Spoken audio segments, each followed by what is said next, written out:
Hello everyone, আসসালামু আলাইকুম। Welcome to my YouTube channel. আশা করি আপনারা সবাই ভালো আছেন। আমিও আলহামদুলিল্লাহ ভালো আছি। আজকে আপনাদের সাথে আমি ফ্যামের ব্লিচ ক্রিম কিভাবে অ্যাপ্লাই করি সেটা শেয়ার করব। সেই সাথে ফ্যামের ব্লিচ ক্রিম ও ম্যাঙ্গো হার্বাল ব্লিচ ক্রিমের পার্থক্যটা তুলে ধরব, আর সেই সাথে ভিউয়ার্সদের কিছু প্রশ্নের উত্তর দিব। অলমোস্ট প্রায় শেষ আমার এই ক্রিমটা। আজকেই অ্যাপ্লাই করলে আমার এই ফ্যামের ক্রিমটা শেষ হয়ে যাবে। দেন আমি ম্যাঙ্গো ব্লিচ ক্রিমটা কিনবো, কারণ আমার কাছে যেটা মনে হয়েছে বা আমার কাছে যেটা লেগেছে যে ফ্যাম থেকে ম্যাঙ্গো হার্বাল ব্লিচ ক্রিমটা অনেক ভালো।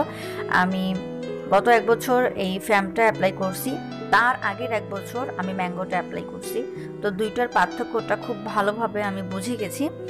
আর একটা কিনলে তো মিনিমাম 1 বছর যায়, একটু বড় প্যাকেট কিনলে 1 মাস পর পর, যেহেতু এটা অ্যাপ্লাই করি আমি, অনেক সময় 1.5 মাস 2 মাস পরেও অ্যাপ্লাই করা হয়েছে, তো সেক্ষেত্রে 1 বছর যায়। তো নেক্সটে আমি কিনবো হচ্ছে ম্যাঙ্গো হার্বাল ব্লিচ ক্রিমটা। সেটার প্রি ক্রিম এবং পোস্ট ক্রিম সম্পূর্ণ বিষয়ে আলোচনা করব।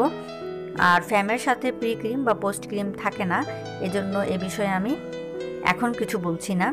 তো আমি প্যাকেটে যতটুকু ক্রিম ছিল একেবারে কেচে কুচে নিয়ে নিলাম, আর তার 4 ভাগের 1 ভাগ আমি সল্ট নিলাম। মানে যতটুকু ক্রিম তার 4 ভাগের 1 ভাগ হচ্ছে সল্ট। আর সেই সাথে নিব হচ্ছে ভ্যাসলিন লোশন। ভ্যাসলিন লোশনটা দিব এই কারণেই যাতে ফেসটা বেশি গ্লো করে, এই জন্য আর কি।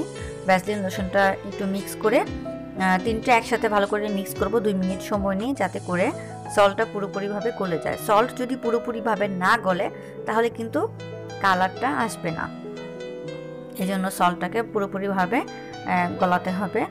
আর এই তো নিলাম হচ্ছে ভ্যাসলিন লোশন। এটা দিলে স্কিনটা বেশি গ্লো করে, ড্যামেজটা কম হয়। আপনারা যে কোনো লোশন নিতে পারেন, বেবি লোশনও নিতে পারেন। এখন আমি ভালো করে মিক্স করে নেব।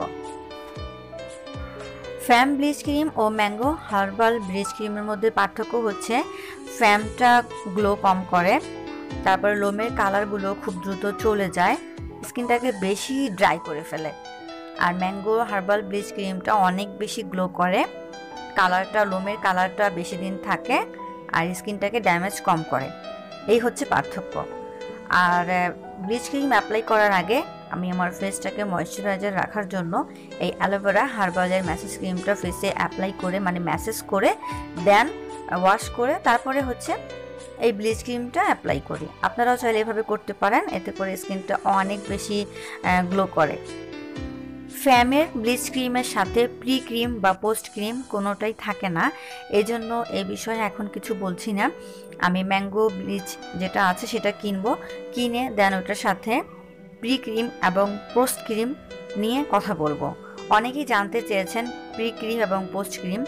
কমেন্টে রিপ্লাই দেওয়ার পরেও আমার ভিউয়ার্সরা ক্লিয়ারলি বুঝতে পারছেন না, তো তাদের জন্য আমি নেক্সট একটা ভিডিও আপলোড করব ম্যাঙ্গো হার্বাল ব্লিচ ক্রিম নিয়ে, পোস্ট ক্রিম এবং প্রি ক্রিম নিয়ে। আশা করি তখন আপনারা পুরোপুরিভাবে ক্লিয়ার হয়ে যাবেন। ব্লিচ ক্রিমটা আমার মিক্স করা হয়ে গেছে, এখন এটা আমার ফেসে অ্যাপ্লাই করব, 15 মিনিট রাখবো, দেন নর্মাল পানি দিয়ে ওয়াশ করে ফেলবো। নর্মাল পানি দিয়ে ওয়াশ করার পরে সাবান বা ফেস ওয়াশ 6 ঘন্টা পর্যন্ত ইউজ করা যাবে না। আপনার কাছে যদি অ্যালোভেরা জেল থাকে, আপনি অ্যালোভেরা জেলটা আপনার স্কিনে অ্যাপ্লাই করে দেন ঘুমায় যাবেন। অনেকেই এই কথাটা ক্লিয়ারলি বুঝেন না, বা হয়তোবা ভিডিওটা ফুল দেখেন না, এজন্য আপনারা বুঝতে পারেন না। তো প্লিজ ভিডিও ফুল দেখার চেষ্টা করবেন, তাহলে আর আপনার মনে কোনো প্রশ্ন থাকবে না। আর যদি অ্যালোভেরা জেল না থাকে তাহলে আপনি যে ক্রিম ব্যবহার করেন, ডে ক্রিম অথবা নাইট ক্রিম, সেটা অ্যাপ্লাই করে ঘুমায় যাবেন। আর হ্যাঁ, ব্লিচ ক্রিমটা রাতে অ্যাপ্লাই করার ট্রাই করবেন, এতে করে স্কিনটা অনেক বেশি ভালো থাকে। তো আজকের ভিডিও এ পর্যন্তই। পরবর্তী আপডেট নিয়ে আসা পর্যন্ত সবাই ভালো থাকবেন। আজকের মতো বিদায় নিচ্ছি। আল্লাহ হাফেজ।